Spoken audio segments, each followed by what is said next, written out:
Jumpa lagi dengan Bung Yes, masih di Rai Soccer TV. Kali ini kita kedatangan seorang tamu yang memang baru pertama kali muncul di Rai Soccer TV. Beliau adalah Bung Yongki Kastanya, Nyong Ambon, yang besar dengan sepak bolanya lebih banyak di Surabaya, Jawa Timur. Lewat klub Asyabab dan akhirnya mengakhiri karir sepak bolanya di Persebaya Surabaya atau Green Force.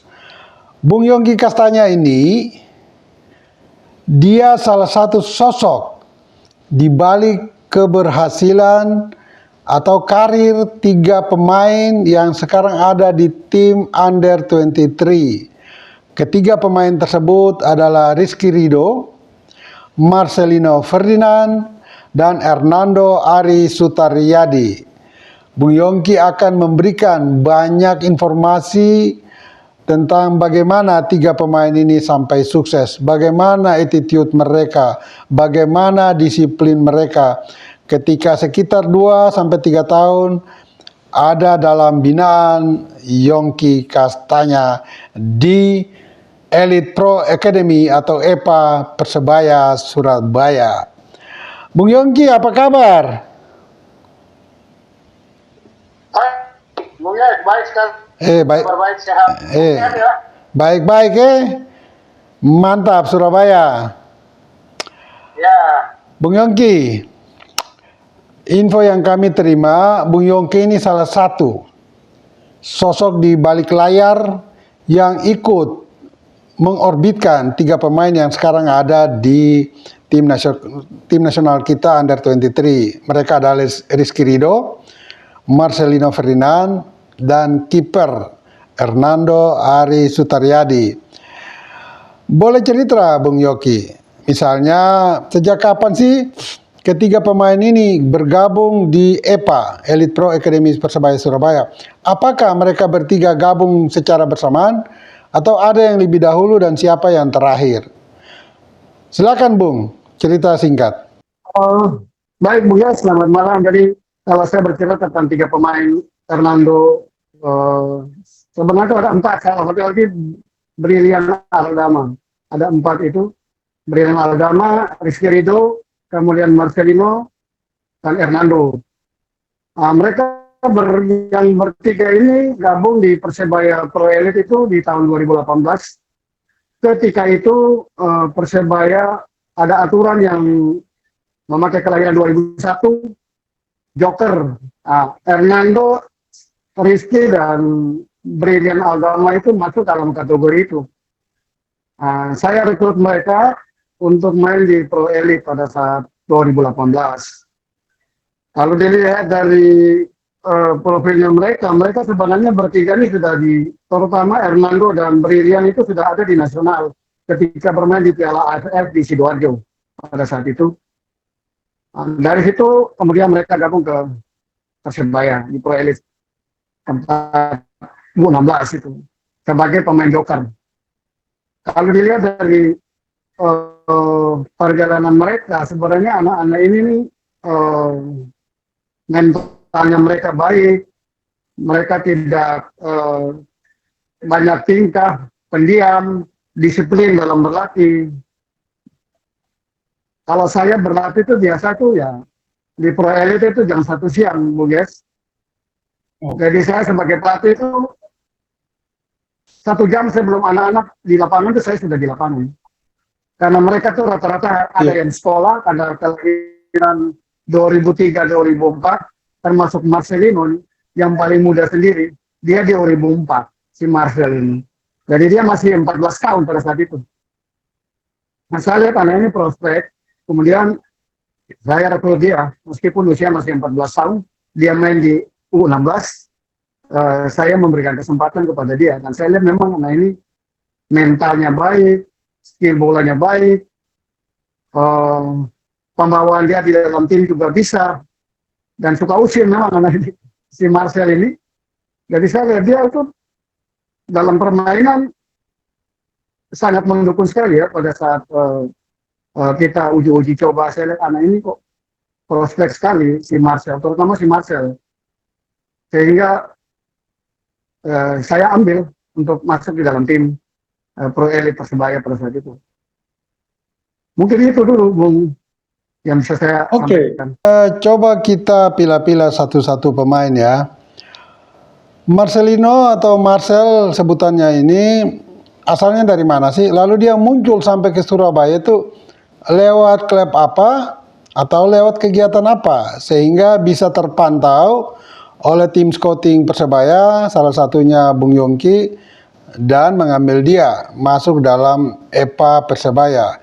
Dia asalnya dari mana sih? Terus kedua, posisi aslinya dia ketika di under 16 itu dengan usia 14 tahun, posisi asalnya dia itu di mana? Di gelandang atau sebagai penyerang sayap? Silakan Bung Yongki. Ya, kalau untuk Marcel, dia posisi dia dalam bermain itu di tengah, posisi nomor 8. Saya selalu pasang dia di posisi itu. Jadi sejak di Pro Elite dia sudah bermain di gelandang. Oh, gelandang. Untuk Marcel. Marcel sendiri juga dalam perkembangannya apa yang saya mau itu dia bisa laksanakan karena pada waktu Pro Elite itu kan ada program dari federasi. Pada waktu itu dengan pola bermain Indonesia itu yang kita harus terapkan di Pro Elite pada waktu itu. Dan itu kita bisa laksanakan itu dan anak-anak pemain ini bisa mengikuti itu dengan baik. Marcel dan teman-temannya.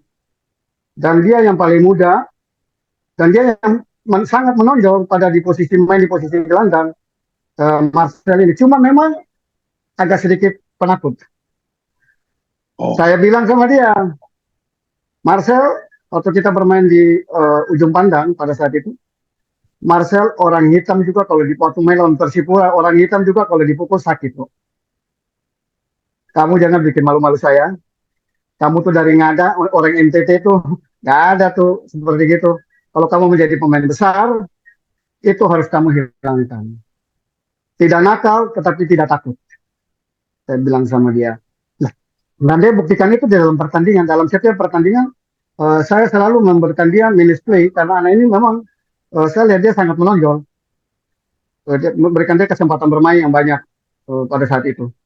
Dan memang dia bisa membuktikan itu, si Marcel ini. Saya kira itu, Bung Yes.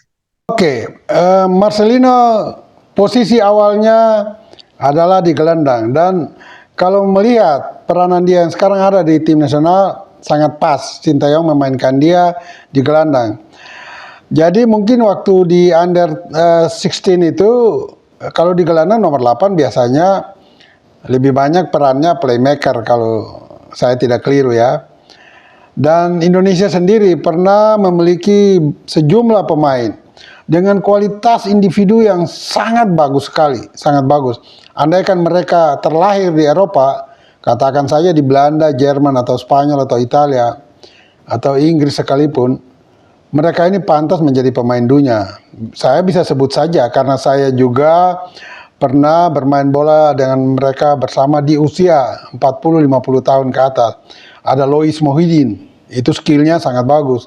Ada Suapri, ada juga David Sulaksmono.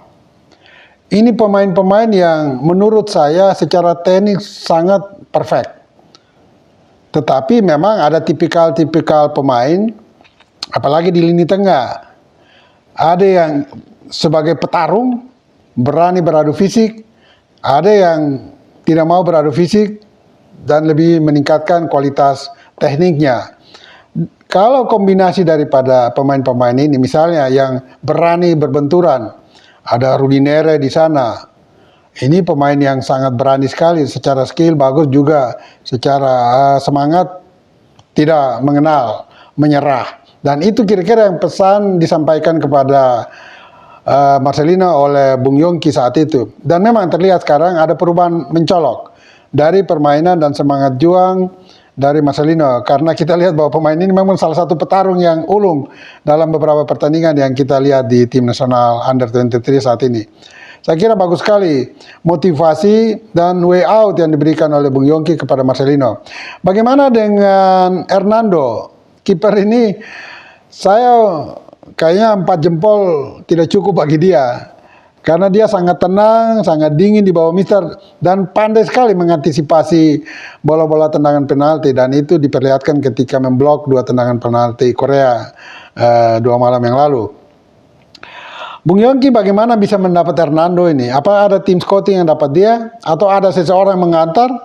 Atau bagaimana prosesnya sehingga Hernando dari Jawa Tengah bisa terdampar ke Jawa Timur? Silakan Bung. Oh, pada waktu itu kita punya manajernya yang sekarang ada di Persibaya, Pak Yahya Al-Katiri itu yang menghubungi mereka. Hernando sama khusus Hernando dan Brilian Aldama. Pada saat itu mereka ada di U16 nasional. Fahri Husaini dulu ya, kalau nggak salah pelatihnya. Nah, setelah mereka ada di turnamen selesai, mereka ditarik ke Persibaya, gabung di Pro Elite U16 Persibaya. Jadi itu memang yang ini tuh manajer tim pada saat itu. Manajer tim EPA, Pak Yahya Al-Katiri yang tarik mereka ke Persibaya. Kalau perjalanannya Hernando sendiri kan dia besarnya itu kan di Jawa Tengah.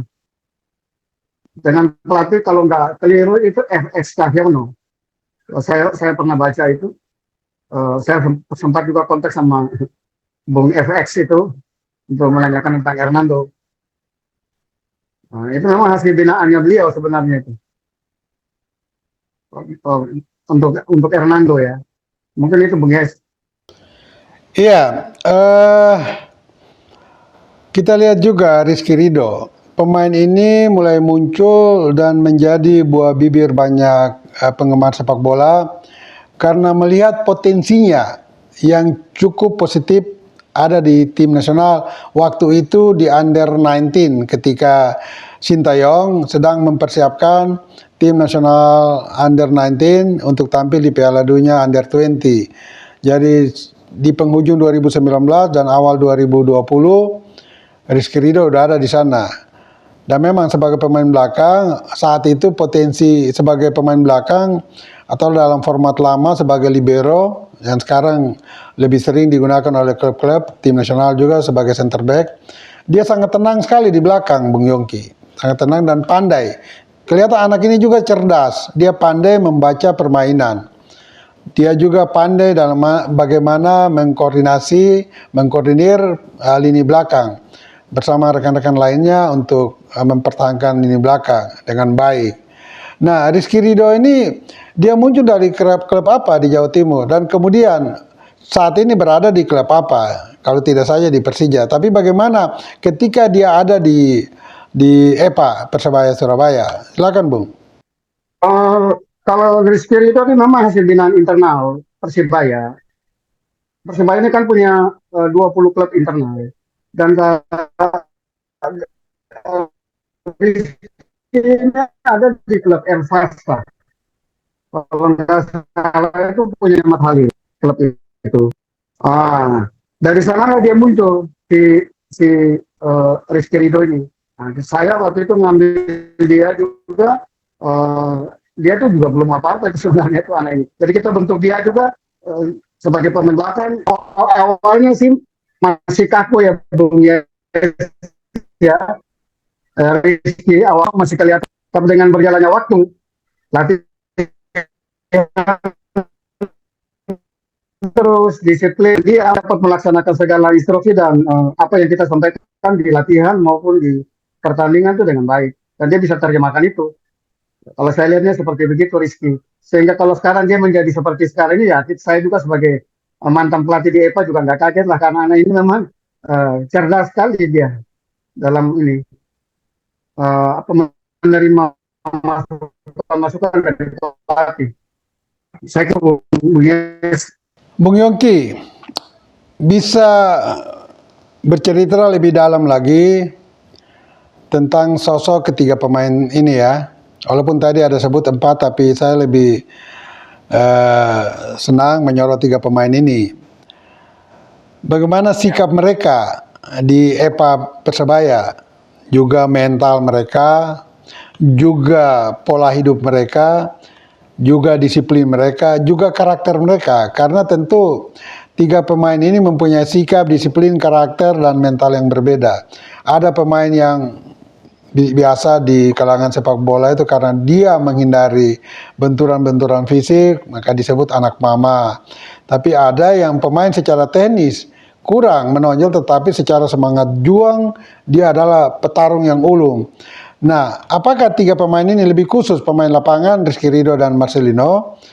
Ini sikap mereka di dalam latihan maupun di luar latihan, secara mental, pola hidup, pola makan, disiplin, karakternya, apakah secara sikap juga mereka sangat menghormati yang lebih senior, bahkan sampai pada pelatih dan ofisial? Atau mereka memang waktu itu sedang bertumbuh-tumbuh mencari identitas sehingga terkadang mereka itu terlihat tidak sopan atau tidak disiplin dalam jam tidur, pola makan? Seperti itu kira-kira Bung Yonggi. Coba Anda sampaikan secara detail yang pernah Anda alami dari ketiga pemain ini. Silakan Bung.